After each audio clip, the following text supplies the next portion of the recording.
one little tidbit to what was said before about Lovecraft's love of this church. You remember the famous passage in The Call of Cthulhu, where, part of which is set across the street in the Fleur-de-Lis building, an artist studio then and now. Now, Lovecraft hated that building because it was Victorian. And anything Victorian was a subject of loathing for him. And what he wrote in The Call of Cthulhu was, there's the Fleur-de-Lis building in Thomas Street, a hideous Victorian imitation of 17th century Breton architecture which flaunts its stuccoed front amidst the lovely colonial houses on the ancient hill and under the very shadow of the finest Georgian steeple in America. So that's bad, this is good. What I hope to address here briefly, weird fiction at that time was not highly regarded as a literary form. Most mainstream critics did not. Because he said, "Oh, I don't like this last stanza, so let's get rid of it." And that copy is still here as one of your choicest items. It's on display. And so Lovecraft would love to bring any friend who visited Providence would love, Lovecraft always brought them here to show him that thing and other great items in this life. So I'll run two of those on my deck of cards. And I might go look at dice. Not sure what's So you asked about Lovecraft designing the game, and they shouldn't do it. Because many of us have probably seen games where the developers were doing it based on some license or other, and they weren't enthusiastic on it, they just wanted the license, and it shows in the game, right? And even with the lack of good fortune of having played Kiss Psycho Circus, because the people that did that had no interest in Kiss at all, and so they just did a game about killer spider clowns. Which is nothing wrong with killer spider clowns, but wow. Yeah, and in fact, the public would say, well, we don't really think Kiss is that good a band. And say, yeah, well, I don't think Kiss is that good a band, but the point is, if you're going to do a game about them, you got to get someone that loves it. So they got me, because they knew I loved Lovecraft. And then for the next year, thank you. It means you're brothers or sisters under the skin with me. Equally effective. The first time anyone inflicted Call of Cthulhu on me was not in a Call of Cthulhu game. What happened is I had a friend who was running some games for us we were playing. Game Designers Workshop's Traveler, the original black box set. And having previously inflicted vampires on my players while playing Traveler, which again led to one of my favorite role-playing game moments where someone said, "Vampires can't use shotguns." I don't know, they got thumbs and fingers, they're shooting you with a shotgun. And the players confronted them with crosses and garlic, and the vampires like, "Cool, bang!" Got really annoyed. That annoyed a group of my players, so one of them decided to get revenge on me by inflicting the mythos on us while playing Traveler. Yeah, that is so that was particularly yeah, exactly. But vampires, sparkly fucks, whatever. Yes, he inflicted the mythos on us, and so we had no idea what was coming until we were well deep into it.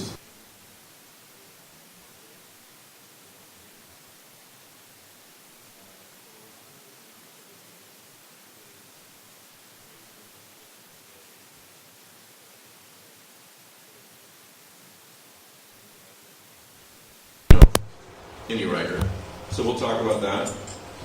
This is Pete Rawley, author of Reanimators. Alan Dean Foster, author of A Million Things. Joe Colbert, Season of Carcosa and many other things. And Larry Barron, and W.H. Pugmire. So I think everybody knows all these people, so who wants to get started on this? That's not how you moderate. Then you're the new moderator. All right, what's the first sentence of the panel then? The first sentence of the panel is, what does writing mythos fiction mean? To new writers, especially, but I'll amend that to any writers. Here's the question, what is Lovecraftian fiction. And I think it means different things to different people, so. That's a setup, because you know that I wrote this whole essay about that here. You got to talk into the mic. Do I have to talk into the mic? I'm usually wired. I'm done now, that's all I'm going to say. Great. But yeah, the question, if you've read the design, you know that I've spent some time thinking about what it means to be Lovecraftian versus cosmic horror versus strictly Cthulhu mythos. And wow, I haven't. That's better. Whole new meaning. I spent some time thinking about what it means to have cosmic horror, Lovecraftian fiction, and Cthulhu mythos. And there are some fine lines and some overlaps. But there are lots of other people who do cosmic horror that is not Lovecraftian. Olaf Stapleton, some of his stuff's classified as science fiction, but there's some very deep horror tropes in there. I'm going to go out on a limb and get beat down for it, but Laird Barron and Joe Pulver do things that I classify as cosmic horror, but it's not always Lovecraftian. Joe is a master of what I'm thinking of as Chambers cosmic horror. Laird goes way out, and some of his stuff ties back to Lovecraftian mythos, some of it doesn't. The whole mythos. Lovecraft was able to do his language. So I wrote a long letter and sent it to August Derleth and forgot about it. And many months later, I got a letter back from Derleth saying, "Dear Mr. Foster, I like your story. I'd like to buy it for my semi-annual magazine that I'm a collector." And I immediately started frantically running around looking for the story that I had supposedly sent to August Derleth. And it was the letter, which I had written just for fun, for love. And that was what he published as the story. That was my first ever sale. So it was Lovecraftian, and it was because I had done something out of affection for something that I enjoyed reading. I thought there was a good lesson there. And I find that people go to Lovecraft because they like the feel of it. There's something special about the language and his approach to writing that you don't get from other writers, and from other writers of horror particularly. And it still lasts today, in spite of all of the negative essays that you get from critics and from professors of English who say this is verbose and this is silly, and this doesn't make any sense, and this is unnecessary. And I just say to all of them, well, this is a flavor of English that I happen to like. The fact that it happens to be horror is almost incidental. I pretty much agree with Pete. There's so many different stripes of whatever that falls under the Lovecraftian umbrella.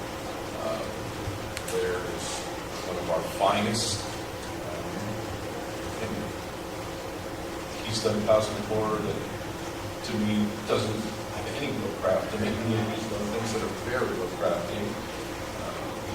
He is, well, as he described himself, some people would term some of his work pastiche. I think it works. There is good pastiche, and then there is all that stuff we dread as editors ever seeing or even hearing about. There's, like I said, many stripes of this. You can mix and match. You can wear plaid pants and a nice white shirt. Lovecraft stories, and that's just a story about a guy doing a genealogical survey that goes to the wrong house, and is dealing with possibly cannibals. And so Lovecraft really had, within the genre, he had a very broad remit. And I think that when we're writing mythos fiction, people who are undertaking mythos fiction would do well to remember that Lovecraft approached it from many, many different angles, and it's not just specifically tentacular horror or yawning abysses. When we're looking at this kind of stuff.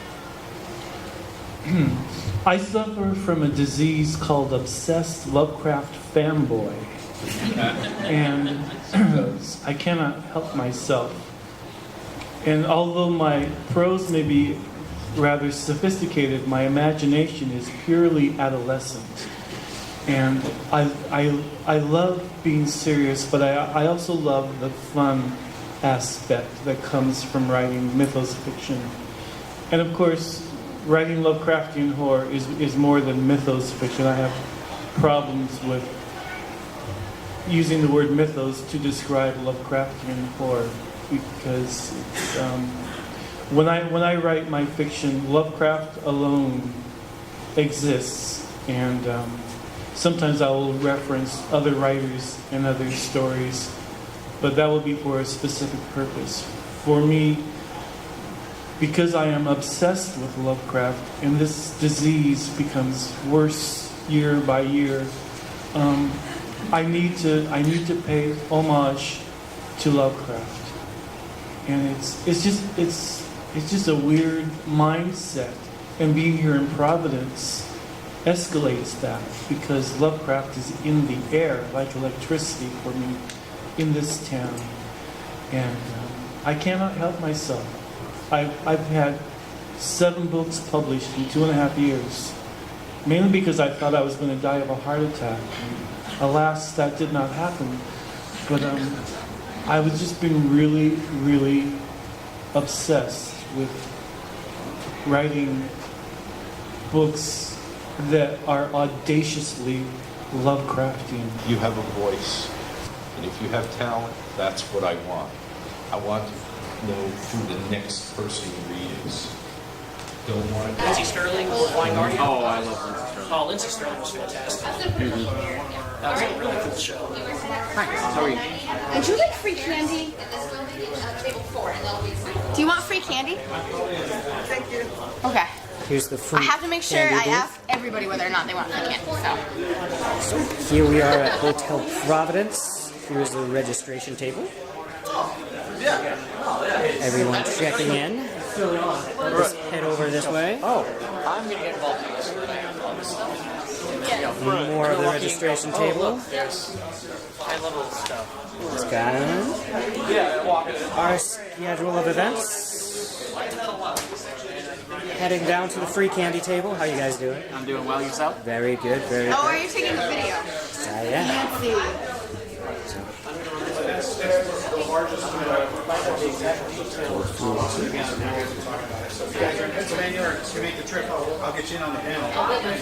Check out the albino dragons table. I didn't actually catch your name. Let me know if you guys would like to get in. And then we have Chaosium also selling books over here. They have Call of Cthulhu and also a lot of the novelizations. Directly on the negative, so you can have a look.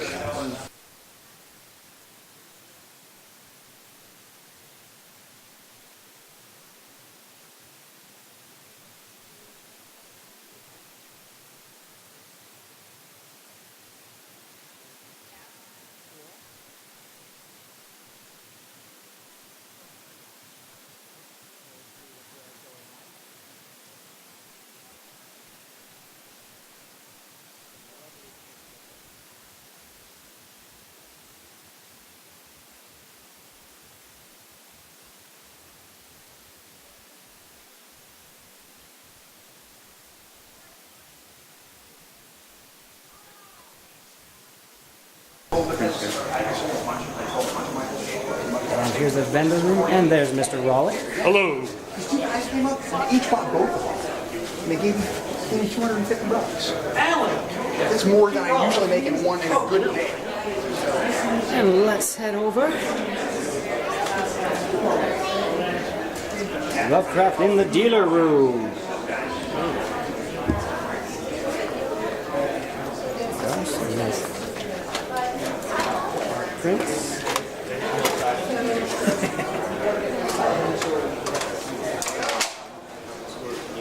What am I going to use it for? What's it going to get? So, yeah. What do you have to do with it? So he has Applications specifically the fleur-de-lis disease. for the Lovecraft Walking Tour property. Oh yeah, he is. And then here we come back to finish with these guys. So without him, it's okay. Tour of the vendor room. Yeah. Hordes of Vukovic's friends, fans, in line.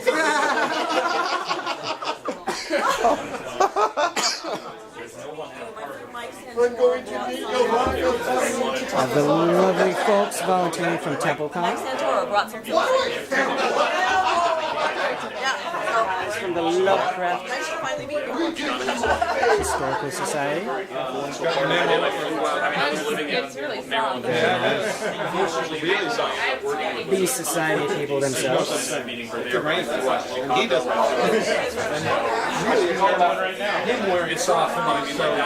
the men behind the productions. Hi there. I don't want to presume about your relationship.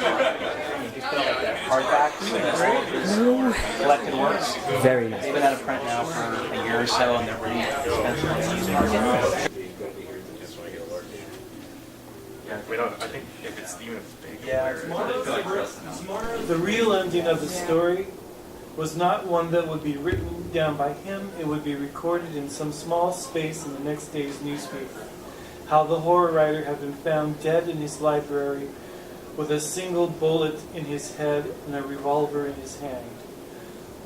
Well, he thought, the sensational nature of his death would certainly bring attention to his book. Who knows, perhaps in death he would find the success that had eluded him in life. Sebastian reached to the left side of the desk and pushed the queer face that had been carved into the wood. A panel opened, revealing a small drawer, and he hesitated for a moment, dreading the task before him, not wanting to touch the spectacles in the drawer, yet knowing that he could not resist their allure. Finally, he reached... Some of the guests are here. Thank you very much. So that's what I do. I will start to my left to Andrew Lloyd, who started the original H.P. Lovecraft Film Festival in Portland, Oregon. So thank you, Andrew.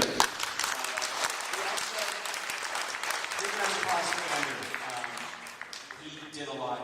He also worked on a book called NecronomiCON with John Streisand, which is a great guide to cinema of H.P. Lovecraft. If you're interested in this, it's an awesome guide. To his left, my left, right, Stuart Gordon.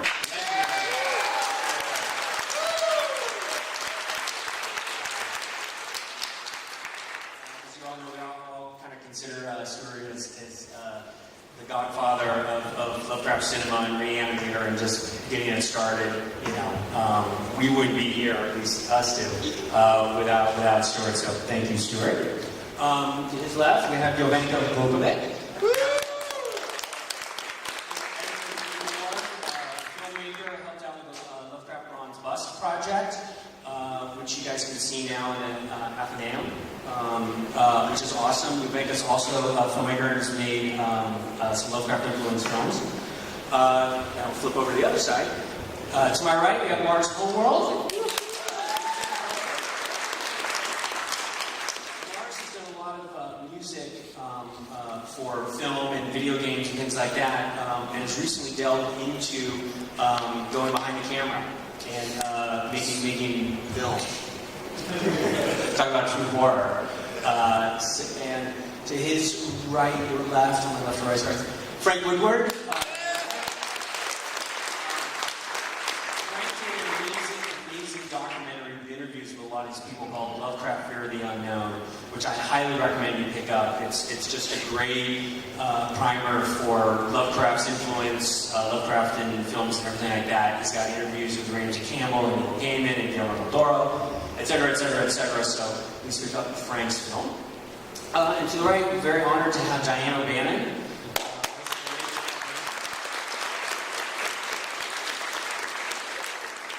Diane O'Bannon, legendary of Hollywood screenwriter of Alien, director of Resurrected, Ancestor, many movies, just classic, who passed away all too soon a number of years ago. And I'm very honored to have Diane sitting on the panel with us. So, round of applause for all of you.